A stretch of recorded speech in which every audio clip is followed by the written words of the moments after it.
ความหมายประตูเขาถามจะเด้อเจ้าบ่มักแบบว่าแบบลิ้นไปแล้วก็ปะไปแบบนั้นบ่เอาหลายปดบ่เอาแม่นบ่บ่เอาเพราะคนเป็นครอบเป็นครัวครอบเป็นครัวจะผลเลือก17 18แล้วมันสิได้เป็นครอบเป็นครัวเฉพาะโอ้ยโทษเถอะขอโทษทานความมักจะให้กันเด้อ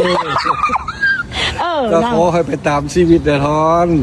18ก็ยามันมาเป็นพ่อของฉันเลยผ่านไปยังบ่พอหอดเดือน3พี่น้องใช้ชีวิตรวมกันเนี่ยก็ประมาณ19มื้อได้เนาะก็เห็นข่าวออกมาว่าทั้งสองคนได้เลิกลากันไปเนาะพี่น้องสลาก็เบิ่งตามข่าวตามโซเชียลนั่นแหละก่อนหน้านี้สลาก็บ่ได้เฮ็ดคลิปเนาะพี่น้องเนาะพอผ่านไปอีกบ่โดนเนาะพี่น้องหนุ่มลาววัย69ปีคนนี้เพิ่นกับประกาศสิแต่งงานใหม่เทื่อนึงก็คือว่าประกาศมีคนหักอะไรก็มีง่ายก็คือคนนี้ก็บอกเลยว่าหักจริงหวังแต่งก็คือแบบว่าอยากใช้ชีวิตร่วมกันเนาะพี่น้องสาวลาวคนนี้ก็อายุก็บอกเลยว่าน้อยกว่าคนโกรธเนาะอายุแค่18ปีหั่นนะพี่น้องสบายดีพี่น้องสวัสดีค่ะพี่น้องจ๋ามื้อนี้มาพบกับช่องสาวหลาชาแนลอีกแล้วเด้อมาพบมาพ่อกับสาวหลาอยู่เพื่อนเด้อพี่น้องสบายดีตอนเช้าวันที่22เมษายนพี่น้องเนาะวันเวลาก็จะเป็นสัตว์ผ่านไปไวพี่น้องเลยแป๊บเดียวก็สิสิ้นเดือนเมษาแล้วเนาะพี่น้องหลังจากสิ้นเดือนเมษาก็สถานีต่อไปก็คือฤดูกาลเฮ็ดนาเนาะพี่น้องเนาะหลังจากสิ้นเดือนนี้สลากอะเริ่มเตรียมตัวเตรียมพันธุ์ข้าวปลูกเตรียมขัดเตรียมไถเพื่อสิลงหน้าเพื่อสิดำหน้าแล้วพี่น้องจ๋าแป๊บเดียวกับสิเบิดปีแล้วเนาะพี่น้องยังบ่ทันได้อีหยังเป็นสิ้นเป็นอันเลยเนาะผ่านไปแป๊บเดียวกับเบิดปีแล้วเนาะพี่น้องเนาะโอเคพี่น้องมื้อนี้สลากก็มีเรื่องราวเรื่องนึงมาเว้าให้พี่น้องฟังเนาะเรื่องราวนี้ก็ณตอนนี้ก็กำลังเป็นกระแสเนาะพี่น้องเนาะกำลังเป็นกระแสขึ้นมาใหม่เนาะใช้คำว่าเคยเป็นกระแสไปแล้วรอบหนึ่งเนาะพี่น้องผ่านไปยังบ่ทันหอดเดือนเนาะพี่น้องก็เริ่มเป็นกระแสขึ้นมาอีกครั้งหนึ่งเป็นรอบที่2เนาะพี่น้องเนาะก็เกี่ยวกับหนุ่มลาววัย69ปีคนหนึ่งเนาะพี่น้องเพิ่นก็ได้แต่งงานกับสาวลาววัย22เนาะพี่น้องเนาะใช้คำว่าห่างกันกับประมาณ40กว่าปีได้เนาะพี่น้องหนุ่มลาวคนนี้เพิ่นก็เป็นคนลาวที่เคยอาศัยอยู่สหรัฐอเมริกาเนาะพี่น้องในวัยเกษียณของเพิ่นก็อยากมีครอบครัวที่อบอุ่นเนาะพี่น้องเพิ่นก็เลยตัดสินใจกลับมาประเทศลาวเนาะพี่น้องเพื่อมาสร้างครอบครัวเพื่อมาตามหาความหักเนาะพี่น้องเนาะหนุ่มลาวคนนี้เพิ่นก็ได้ตกลงปลงใจกับสาวลาวคนหนึ่งวัย22ปีเนาะพี่น้องก็ได้แต่งงานกันแบบว่าอลังการงานสร้างอยู่เด้พี่น้องงานแต่งก็บอกเลยว่าค่อนข้างสิอบอุ่นค่อนข้างสิใหญ่เนาะโดยมีค่าสินสอดประมาณ500,000 บาทเนาะพี่น้องถ้าหากว่ารวมอย่างอื่นน่ะสลาคิดว่าเกินกว่า500,000 บาทเด้พี่น้องผ่านไปยังบ่พอหอดเดือน3พี่น้องใช้ชีวิตรวมกันเนี่ยก็ประมาณ19มื้อได้เนาะก็เห็นข่าวออกมาว่าทั้งสองคนได้เลิกลากันไปเนาะพี่น้องสลาก็เบิ่งตามข่าวตามโซเชียลนั่นแหละก่อนหน้านี้สลาก็บ่ได้เฮ็ดคลิปเนาะพี่น้องเนาะพอผ่านไปอีกบ่โดนเนาะพี่น้องหนุ่มลาววัย69ปีคนนี้เพิ่นกับประกาศสิแต่งงานใหม่เทื่อนึงก็คือว่าประกาศมีคนหักอะไรก็มีง่ายก็คือคนนี้ก็บอกเลยว่าหักจริงหวังแต่งก็คือแบบว่าอยากใช้ชีวิตร่วมกันเนาะพี่น้องสาวลาวคนนี้ก็อายุก็บอกเลยว่า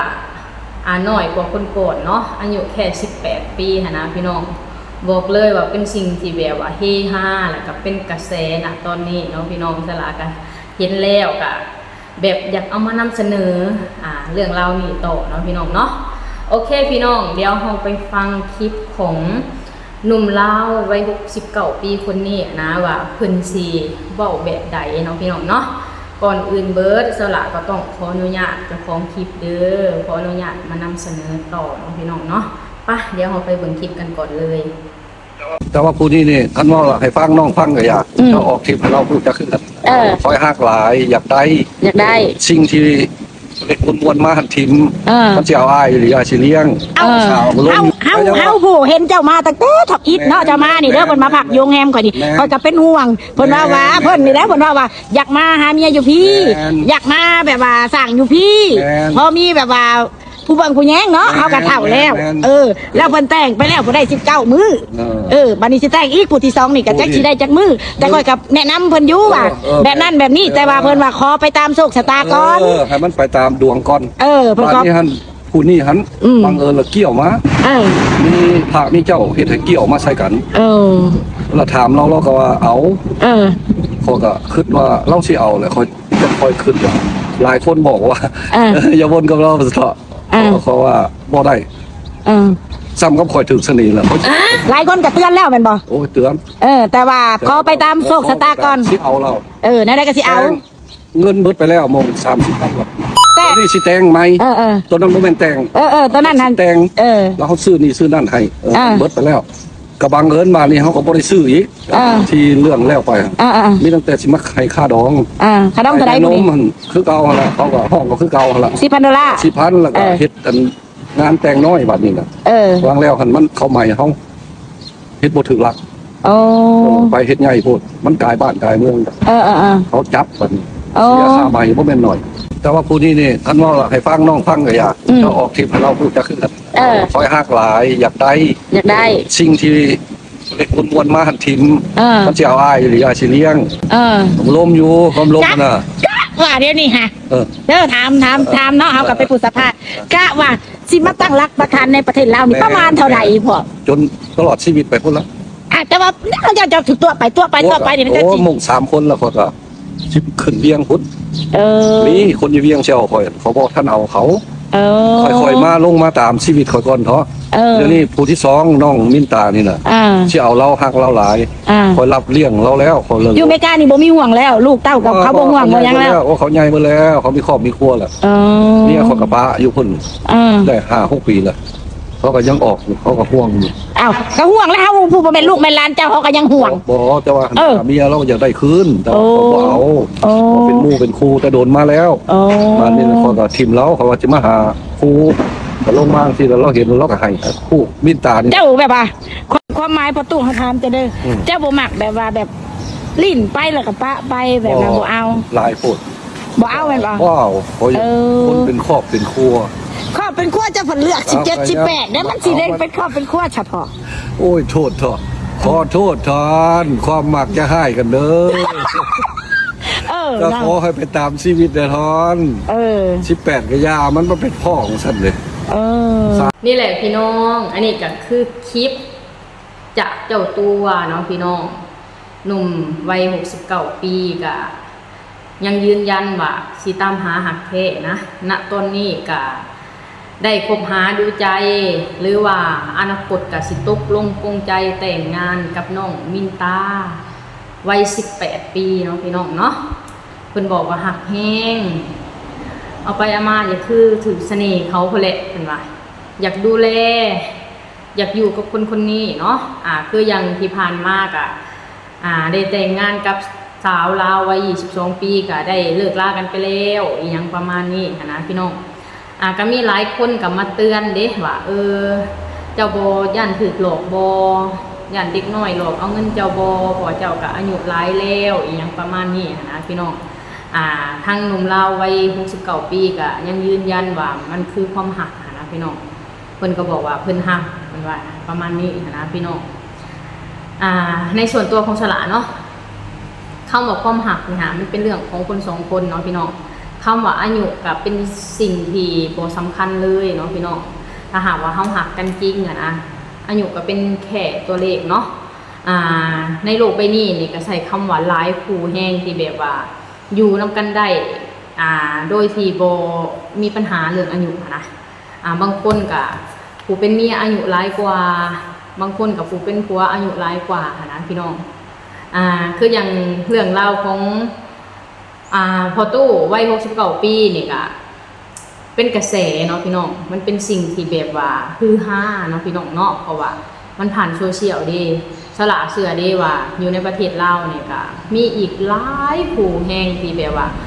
อายุต่างกันนะพี่น้องมันก็เป็นสิ่งที่ปกติเนาะแต่มันบ่ได้ออกสื่อบ่ได้ออกโซเชียลนั่นเองเนาะพี่น้องคืออย่างเรื่องเล่าของหนุ่มลาววัย69 ปีนี่ก็มันเป็นเรื่องที่แบบว่าโด่งดังเป็นกระแสมันก็เลยแบบว่ามีคนน่ะให้ความสนใจหลายเนาะพี่น้องเนาะแล้วก็มีคนเขามาตึติ้งมีคนเขามาแบบว่าว้าวใส่หันนี้นี่นั่นหลายนะพี่น้องในส่วนตัวของสละเนาะสละ